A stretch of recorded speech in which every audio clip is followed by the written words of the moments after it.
Episode 21 of 1001 Stories of Relationship. The Price of Proof. Rita's fingers went numb, yet she couldn't tear herself away from the search that consumed her. For over an hour, she haunted her own home, drifting from room to room, with a silent, desperate intent. She was certain Luke was unfaithful. I don't trust him, not for a second, she muttered, her hands blurring as she rifled through his gym bag and desk drawers. She wasn't just doing this for herself. She needed to shatter the saintly image her parents had of their son-in-law. Leave that man alone, Rita, her mother had warned her the day before, noting how she was vibrating with stress. You knew who he was when you married him. If you keep hunting for reasons to doubt him, you'll find a way to ruin everything. Rita ignored her. Shortly after their wedding, a year ago, she had quit her job to become a stay-at-home wife. Luke had agreed, wanting her to be happy. But the long empty hours gave her suspicions, too much room to grow. He is dishonest, Mama. I see it in his eyes, Rita had cried. He looks through me now, like he's daring me to find out. One evening, Luke walked in, his shoulders slumped with weariness. Without a word, Rita dropped a crumpled photograph onto his knee, a shot of him and a laughing woman outside a diner. What is this, Rita? He asked, his expression neutral, yet his eyes deeply tired. Who is she? Rita snapped. That photo is from 4 years ago, he said calmly. An old colleague from work. We haven't spoken since before I met you. You are inventing ghosts just to have something to hear.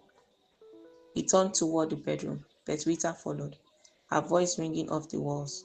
Ghosts? I saw a message on your phone. How can I see you? From an unknown number.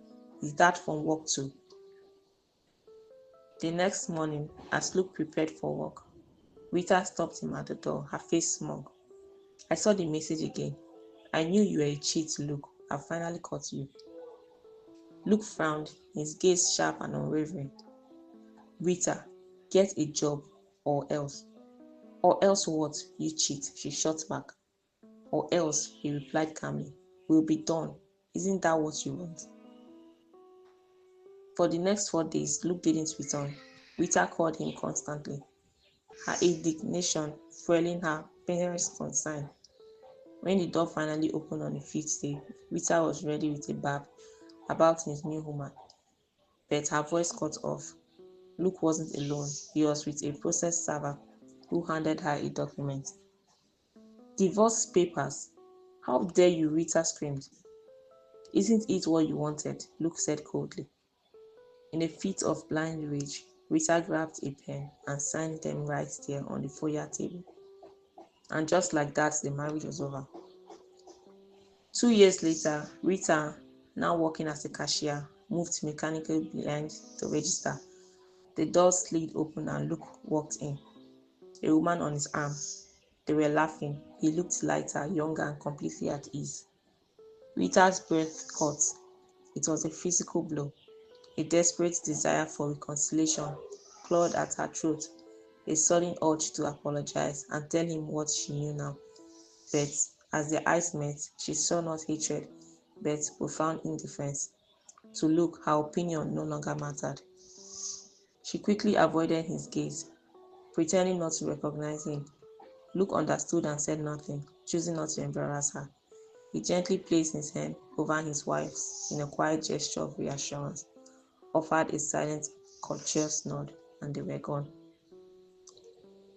Watching them walk into the bright afternoon sunlight, Rita whispered to herself, I'm sure if I had begged him, he would have forgiven me. But she knew it was too late.